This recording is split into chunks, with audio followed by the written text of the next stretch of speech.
2001년 17명의 개발자들이 미국 유타주의 한 리조트에 모여 논의 끝에 발표한 에자일 선언문. 이후 20년 동안 에자일은 점차 많은 개발자들에게 지지를 받으며 지금은 글로벌 기업은 물론이고 이미 많은 회사에서 에자일 중심의 프로세스와 문화를 만들어 왔는데요. 도대체 왜 다들 에자일 하는지, 성공적인 도입과 전파를 위해 가장 중요한 것은 무엇인지 살펴봅시다. 에자일 선언문에 담긴 뜻은 무엇일까요? 간단하게 말하면 가치 있는 소프트웨어로 고객을 만족시키는 것이 최우선 순위이다. 이때 빠르고 반복적인 배포를 통해 변화무쌍한 세상의 변화와 고객의 피드백에 기민하게 대응해야 한다. 바로 이것이 에자일의 진정한 의미입니다. 그렇다면 왜 에자일이 중요한 걸까요? 먼저 비즈니스 환경이 그 어느 때보다 다이나믹해졌습니다. 2000년대 들어서며 인터넷 산업의 폭발적 성장, 게다가 급속도로 변화하고 있는 디지털 세상은 코비드19로 인해 모든 추세가 10년은 더 빨리 앞당겨졌습니다. 그리고 디지털 세상에서 모든 비즈니스는 어플리케이션 등 소프트웨어를 중심으로 돌아갑니다.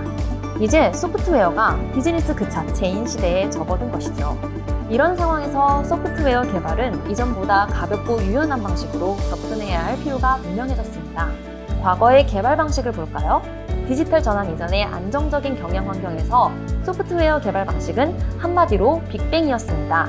개발 범위나 비용 일정이 어느 정도 예측 가능하여 고정할 수 있었기 때문에 최소 5년 이상 사용할 것을 염두에 두고 수많은 요구사항을 설계해 오랜 시간 동안 개발했습니다. 그리고 100% 완성이 되면 짠! 하고 전면 도입합니다.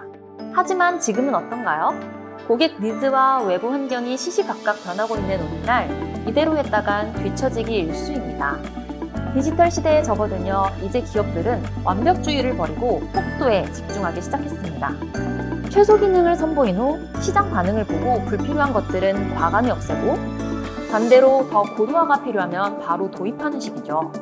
이제 지구상의 모든 기업들이 에자일을 외치고 있다고 해도 과언이 아닙니다. 불확실성만이 확실한 오늘날, 소프트웨어 개발은 에자일한 방식이 필연적이라는 말씀을 지금까지 드렸는데요. 그렇다면 계약 방식 또한 에자일해야 하지 않을까요? 이를 위해서는 고객에게 두 가지 질문을 던져야 합니다. 먼저 요구사항, 즉 스콥을 계약 전 정확히 알고 있는가 또는 확정할 수 있는가입니다. 이에 대한 답이 yes라면 기존의 고정가 계약이 적합합니다. 하지만 디지털 시대, 소프트웨어 개발의 수요는 그 어느 때보다 많아지고 다양해지고 복잡해지면서 요구사항을 확정하기 어려워졌죠. 다음 질문은 요구사항이 확정되지 않은 상황에서 고정가 계약을 할 경우 정말 리스크가 낮은가입니다. 고객이 고정가 계약을 선호하는 이유는 리스크가 낮다고 생각하기 때문인데요. 이것은 사실 원가 절감 차원에서 적은 비용으로 많은 것을 해결할 수 있다고 믿는 신기루에 지나지 않습니다. 고객이 만족할 만한 소프트웨어를 얻지 못하면 실제로 원가는 더 들어가게 되는 것이죠. 명확하지 않은 스콥에 대해 고정가 계약을 한 경우를 생각해 봅시다. 이때부터 스콥에 대한 양측의 동상이몽이 시작됩니다. 발주를 한 고객 입장에서는 스콥을 최대한 포괄적으로 해석합니다. 정해진 예산 안에 프로젝트 성과를 극대화한다는 목표로 점차 많은 요구사항을 추가한 결과물을 기대하죠. 그로 인해 결국은 쓸모없는 기능까지 담게 됩니다. 실제로 국제 IT 연구 자문회사인 스탠디시 그룹의 조사의 결과에 따르면 기업의 소프트웨어 시스템은 약 65%가 아예 사용하지 않거나 거의 사용하지 않는 불필요한 기능이라고 합니다. 고객은 정해진 예산으로 최대한 많은 개발을 이뤄냈다고 순간 환호할 수도 있겠지만 그것이 정말 비즈니스 가치가 있는 결과물인지는 생각해볼 일입니다.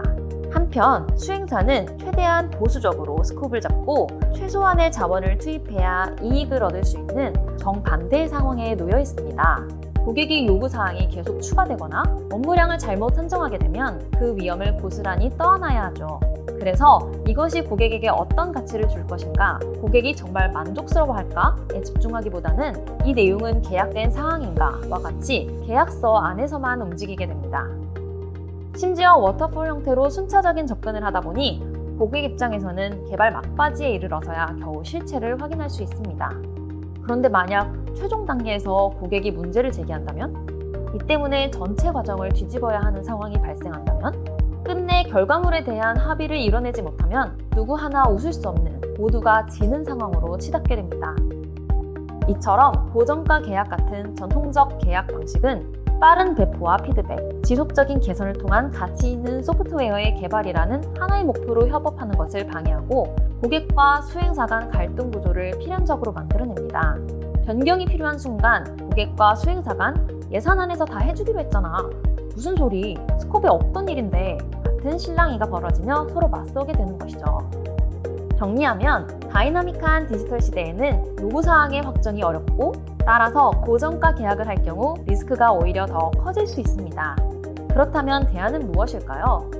유연한 스코프, 유연한 가격을 바탕으로 하는 애자일 계약으로 바뀌어야 합니다.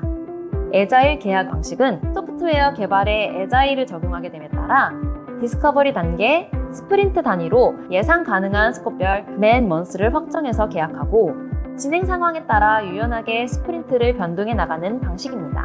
이 같은 계약 방식은 스코프를 사전에 확정하기 어려운 경우 프로젝트를 수행하며 상황에 맞게 조정할 수 있습니다. 그리고 프로젝트가 끝난 후 스프린트별 자원 투입량에 따라 계약 금액을 지불하는 형태인데요. 자세히 볼까요?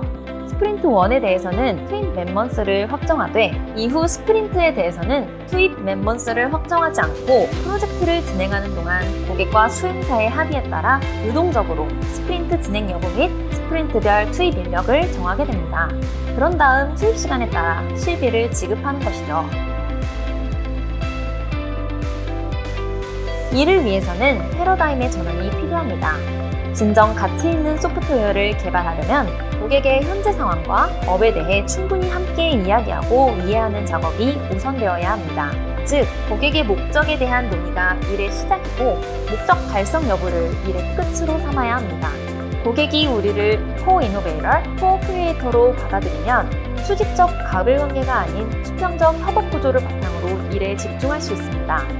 본격 개발에 착수하면 수행사는 자율권을 가지고 작업하며 고객은 피드백 단계에서 상황 변화에 따라 얼마든지 요구사항을 변경하고 추가하는 등 유연한 대응이 가능합니다.